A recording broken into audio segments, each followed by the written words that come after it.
Hola. Hablar sobre la identidad personal a veces suena antinatural en algunos contextos de nuestras conversaciones, y algunos filósofos sugieren que es una ilusión generada por un uso incorrecto de nuestra manera de hablar. Pero de hecho, esto es implausible. Las personas no son tontas. El problema de la identidad personal no surge de un uso antinatural ni viene de la nada. Por el contrario, cuando se usa la expresión identidad personal, es para designar un sentimiento prioritario frente a lo que somos. Utilizamos la expresión para decir quiénes somos, cómo autorizamos que se nos entienda. Las aplicaciones de la identidad personal van desde la poesía hasta la música popular, con las canciones de rock, pop y rancheras, cuando se dice que he aquí lo que soy, este es mi ser, mira lo que me he convertido, así como un montón de expresiones más. Esto quiere decir que tal expresión significa algo para la gente. De igual manera, la repercusión en circunstancias legales, biológicas y espirituales arrastra un sinfín de compromisos con el rol asignado a la identidad personal. Por lo cual yo pienso que hay un uso en filosofía muy específico respecto a qué somos en términos humanos. Me parece que hay un problema realmente filosófico sobre la naturaleza y esencia de nuestra identidad personal, porque pensamos que hay precisamente una identidad personal y que además es importante para determinar nuestra existencia. ¿Cuáles son las complicaciones que surgen con el análisis de la identidad personal? Pues al igual que en la historia de Alicia en el País de las Maravillas, cuando la oruga le dice, ¿quién eres tú?, Alicia le responde un poco tímida, pues verá usted, señor, yo no estoy muy segura de quién soy ahora en este momento, pero al menos sí sé quién era cuando me levanté esta mañana. Lo que pasa es que me parece que he sufrido varios cambios desde entonces. ¿Qué es lo que quieres decir?, dijo la oruga con severidad. Explícate. Mucho me temo, señor, que no sepa explicarme a mí misma, respondió Alicia, pues no soy la que era. ¿Ve usted? Esta opinión tiene su fundamento en dos ideas básicas y fundamentales. Nosotros somos algo, y si ese algo cambia, cambiamos y ya no somos los mismos. Hay muchos casos en los cuales, aunque sepamos la respuesta, no es necesario hacerla explícita, pero en el caso de la identidad personal, a veces no tenemos ni idea de cómo responder. Podemos ubicar a un autor que defiende y expone de manera magistral esta idea que tenemos sobre la identidad personal. John Locke, el filósofo inglés por excelencia, representante del empirismo, Locke expresó todo esto con gran claridad. Decía, la identidad de un mismo hombre consiste en esto, a saber, en la participación de la vida misma, continuada por partículas de materia constantemente fugaces, pero que, en esta sucesión, están vitalmente unidas al cuerpo organizado. ¿Qué clase de identidad personal supone la doctrina de la continuidad de la mente en un cuerpo? Es necesario atender a un hecho fundamental. Proclama la supervivencia de la persona solo si hay un algo que pueda recordar, de tal manera que los cambios puedan ser aceptados en la medida en que sean conscientes y podamos recordarlos. Por ejemplo, el trasplante o pérdida de algún órgano que me permita seguir con vida no es tan relevante para definir mi identidad personal. Mis entrañas no me constituyen, por lo que la identidad personal de un hombre es aquello que hace de él la persona que es, aquello que tiene la responsabilidad de su ser y su personalidad especiales. Preguntémonos ahora, ¿se puede suplantar la identidad personal de alguien?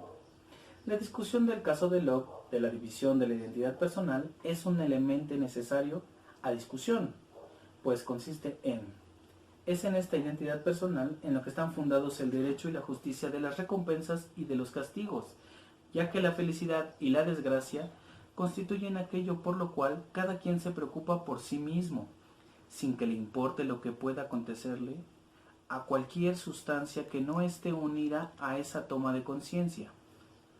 Porque según aparece con evidencia, si el tener conciencia acompaña al dedo meñique que ha sido separado del cuerpo, el mí mismo, sí mismo, sería aquel que antes se preocupaba por el cuerpo entero. En este círculo de afirmaciones hay un cierto punto que cabe resaltar. la creencia especial en la identidad personal tiene ciertos efectos. Hace que la gente asuma que el principio del propio interés tiene mayor fuerza racional que cualquier principio moral. Veamos ahora un ejemplo de Epicarmo, donde un moroso ha sido llamado ante la justicia por no pagar a su acreedor, y esta es su defensa. El moroso dice: si añades una piedra a un número impar, o a uno par si quieres, o si quitas una de las que hay, ¿crees que sigue siendo el mismo número? El acreedor responde: por supuesto que no. Entonces el moroso dice: y si añades una cierta cantidad a las medidas de un corral, o si quitas algo de lo que ya tiene, ¿crees que la medida sigue siendo igual? El acreedor vuelve a responder: no. Entonces el moroso concluye: bien, pues considera a los hombres de este mismo modo. Uno cree, el otro está muriendo, y todos están cambiando constantemente. Y lo que cambia por naturaleza y nunca permanece en el mismo estado, será algo diferente de aquello que cambió. Y por este mismo argumento, tú y yo fuimos diferentes ayer y seremos diferentes mañana. Somos diferentes ahora y nunca somos los mismos. Así, el acusado que está ante el tribunal no es la misma persona a quien se le prestó el dinero. Y, lógicamente, es injusto que se le castigue por un dinero que él nunca pidió. El caso de la división puede dar más de qué hablar. Derek Parfit, en su maravilloso ensayo sobre la identidad personal, recupera un ejemplo de la división. Suponemos que existen las condiciones para que mi cerebro sea trasplantado al cuerpo de otra persona y que la persona resultante adquiere mi manera de comportar, así como los recuerdos de mi vida. Después de pensarlo, la mayoría convendría en que la persona resultante soy yo. De tal manera, veámoslo ahora así. Mi cerebro se divide y cada mitad se aloja en un cuerpo nuevo. Ambas personas resultantes tienen mi comportamiento, así como los recuerdos de mi vida. Entonces, ¿qué sucede conmigo? Puede haber tan solo 3 posibilidades. 1. Yo no sobrevivo. 2. Sobrevivo como una de las 2 personas. 3. Sobrevivo como ambas. Hay un problema con la primera respuesta. Se acordó que sobreviviría si mi cerebro fuese trasplantado. Hay gente que de hecho sobrevive sin la totalidad del cerebro, por lo que yo podría sobrevivir aunque una parte de mi cerebro fuese extirpada en una operación por un tumor o algo así. Pero si esto es así, ¿cómo podría dejar yo de sobrevivir si la otra parte de mi cerebro fuese trasplantada con éxito? ¿Cómo podría un éxito doble ser un fracaso? Con la segunda respuesta, quizás yo sea una de las personas resultantes, o tal vez un éxito sea lo más que se puede lograr. Pero, ¿por qué decidir por una mitad mejor que por la otra? Las dos opciones son altamente viables, por lo que pensar en una sola es poco probable. La tercera respuesta supone que sobrevivir supone que las dos personas adquieren mi identidad personal. Pero eso es confuso. No podemos ser dos personas diferentes al mismo tiempo. Ya se vio con el caso de Epicarmo y el de Alicia también. Una última respuesta sería que tenemos dos cuerpos con una mente dividida. Es como aquellos que son sonámbulos y hacen cosas dormidos que no recuerdan despiertos, es decir, una parte del cerebro está dormida o inconsciente. Otros ejemplos pueden ayudarnos: la epilepsia, los enamorados, los que asesinan en un momento de locura o lapsus. En resumen, la identidad personal es una relación uno a uno. La identidad personal es estar conscientes de lo que hacemos en el tiempo y el espacio. Si sufriéramos lagunas mentales, perderíamos todo rastro de identidad. La identidad personal depende de cierta continuidad psicológica.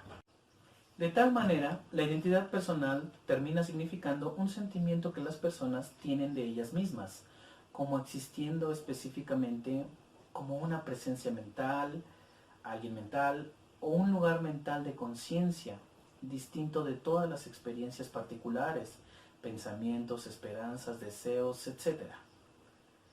Este sentido de lo que somos nos viene de una manera natural de ser, de alguna forma, desde que somos niños. Es un sentimiento muy vívido cuando estamos solos y nos ponemos a reflexionar sobre nuestra existencia. Es una sensación que tenemos de vez en cuando. Así, la identidad personal es experimentada o sentida como un algo, en algún sentido difícil de caracterizar. Se encuentra como una circunstancia mental, como el soporte donde residen nuestras creencias y sentimientos. Es una experiencia subjetiva, un sentimiento consciente. Es pensada como algo singular. Es complicado desglosar la idea de un sentimiento genuino que determina nuestra existencia. Algunas personas piensan y ven ello como una autobiografía, llegando a decir como, esto es lo que te voy a contar, es lo que soy yo.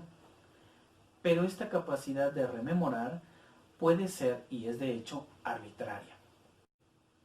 Al hablar de identidad personal en el sentido de organizar una narración en el tiempo, una historia de vida, es algo que suele, en el imaginario colectivo, ser aceptado como una descripción de lo que somos. En el caso de Alicia que hemos mencionado, ella seguramente no piensa en este recurso, pero tampoco le serviría para describirse. Actualmente, esta manera de pensarse a sí mismo, es decir, como una narración, como una historia o como un conjunto de historias, tiene deficiencias graves. Si alguien no considera su vida como una narración, ¿será que tiene problemas psicológicos? ¿Podemos desligarnos de nuestro pasado y de nuestro futuro? Supongamos que yo digo que quiero estudiar medicina en el futuro y prometo ello, pero mañana decido que me conviene más estudiar una ingeniería. ¿Se me acusará de deformar mi proyecto de vida? ¿Seré desertor de mis ideales? De igual manera, yo pude haber estudiado filosofía en el pasado y terminar en el presente cocinando en un restaurante. ¿Seré acreedor de algún castigo, ofensa o escarnio público porque no encadeno mi pasado y mi presente? De igual manera, si me comprometo a casarme, ¿deberé continuar con esa misma línea de pensamiento para siempre? No puedo rechazar mis opiniones, pensamientos y promesas pasadas por otras en el presente. En el caso de la ofensa, y cuando uno pide perdón, esto es lo que sucede.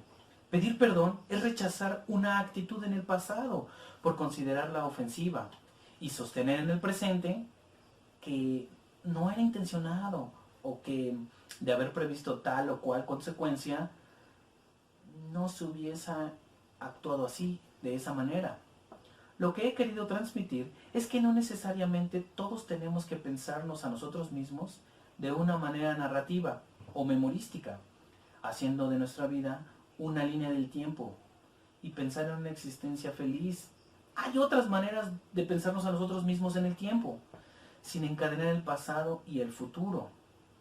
A veces las consecuencias de que veamos una vida a la distancia, viéndonos a nosotros mismos como alguien en el pasado que hizo X o Y, nos permite adquirir perspectivas sobre lo que queremos.